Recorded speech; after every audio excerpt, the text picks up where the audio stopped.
Hello, അസ്സാമു അലൈക്കും. Good morning. ഇപ്പം മഴ പെയ്തപ്പം പൂക്കളൊക്കെ ഒന്ന് ഫ്രഷ്നെസ് വന്നിട്ടുണ്ട്, കണ്ടില്ലേ? പിന്നെ എൻ്റെ ഈ ചാനൽ കാണുന്നവർ എനിക്കൊന്ന് ലൈക്ക് അടിക്കണേ, ഒന്ന് സപ്പോർട്ട് ചെയ്യണം. Okay, like and support please. Like and share support. അപ്പോൾ ഇന്ന് കുറച്ച് അടുക്കള വിശേഷങ്ങളായാലോ എന്ന് വിചാരിക്കുകയായിരുന്നു. കാണുന്നവർക്ക് ഇഷ്ടപ്പെടുന്നില്ലെങ്കിൽ അഭിപ്രായവും പറയാം കേട്ടോ. നിങ്ങളുടെ കമൻറ്റുകളും രേഖപ്പെടുത്തണേ.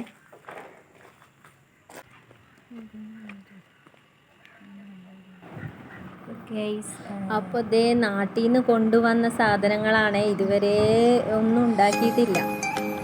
അപ്പോൾ നമ്മൾക്ക് എന്തെങ്കിലും ഉണ്ടാക്കാം. അപ്പം നല്ല പച്ചമാങ്ങയുണ്ട്, പച്ചമാങ്ങ, പിന്നെ മുരിങ്ങക്കായ, പച്ചമാങ്ങ, സാധനങ്ങളൊക്കെ ഉണ്ട് അന്ന് കൊണ്ടുവന്നത്. പിന്നെ ഇവിടെ ഒരു സ്പെഷ്യലായിട്ടൊരു സാധനം ഞാൻ കാണിക്കുന്നതെന്ന് വെച്ചാൽ, എൻ്റെ നാട്ടിലൊന്നും ഒട്ടും വിലയില്ലാത്തൊരു സാധനമാണ് ഈ ചക്കക്കുരു എന്ന് പറഞ്ഞൊരു സംഭവം. അത് ഞങ്ങളുടെ നാട്ടിലൊക്കെ കുപ്പയിലേക്ക് വലിച്ചെറിയുന്ന സാധനമാണ്. പക്ഷേ ഇവിടെ അത് ലുലു മാളിൽ കിലോന് 167 രൂപയാണ് കേട്ടോ ഈ സാധനത്തിന്, ഈ ചക്കക്കുരുവിന്. അപ്പോൾ ഇത് ഞാനിങ്ങ് എടുത്തുകൊണ്ട് വന്നു. ഇത് നാട്ടിൽ ഇതിനൊരു വിലയില്ല, പക്ഷെ ഇവിടെ ഇതിന് ഭയങ്കര വില, ഡിമാൻഡുള്ള സാധനം. കടുമാങ്ങ ഉണ്ടാക്കി നോക്കാം. അതിനു വേണ്ടി ഞാൻ മാങ്ങ ഈ ഒരു വലിപ്പത്തിലാണ് ഞാൻ കട്ട് ചെയ്തത്. പലരും പല രീതിയിൽ കട്ട് ചെയ്യും, അപ്പം ഞാൻ ഈ രീതിയിൽ കട്ട് ചെയ്തത്. നമുക്ക് ചട്ടി എടുത്തിട്ട് അതിലേക്ക് നമ്മൾക്ക് മാങ്ങ കഷ്ണങ്ങൾ ഇട്ട് കൊടുക്കാം. ഇഞ്ചി, വെളുത്തുള്ളി, പച്ചമുളക് ഇട്ട് കൊടുക്കാം. കുറച്ച് പച്ചമുളക് ഇട്ട്, പിന്നെ മുളക് പൊടി, മഞ്ഞൾപ്പൊടി, കളറിന് വേണമെങ്കിൽ കുറച്ച് കാശ്മീരി ചില്ലി ഇട്ട് കൊടുക്കാം. വേപ്പില, ആവശ്യത്തിന് മാത്രം വെള്ളം ഒഴിക്കുക. അതായത് മാങ്ങാ കഷ്ണം വേവാനുള്ള വെള്ളം, എന്നാലും മാങ്ങാ കഷ്ണം വെന്തലിയാനും പാടില്ല. പാകത്തിന് വേവിച്ചെടുക്കുക, ഈ ഒരു പരുവത്തിൽ വേവിച്ചെടുക്കുക.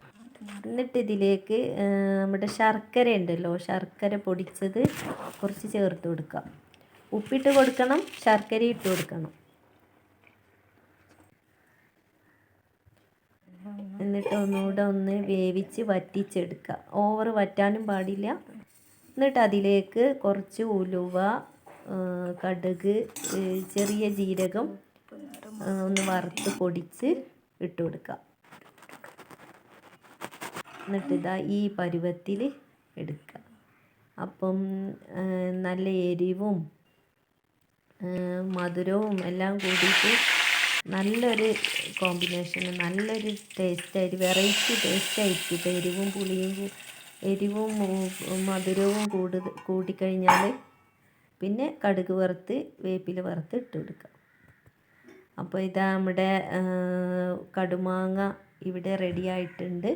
ഞാൻ എൻ്റെ സ്റ്റൈലിലാണ് ഇത് ഉണ്ടാക്കിയത്. നിങ്ങളും ഉണ്ടാക്കി നോക്കാം. എത്ര ദിവസം വേണമെങ്കിലും നമുക്ക് ഡബയിൽ അടച്ച് ഫ്രിഡ്ജിൽ സൂക്ഷിക്കാം. കുറേ അധികം ഇത് ഉപയോഗിക്കുകയും ചെയ്യാം.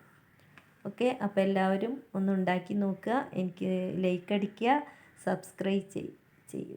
Okay, thank you.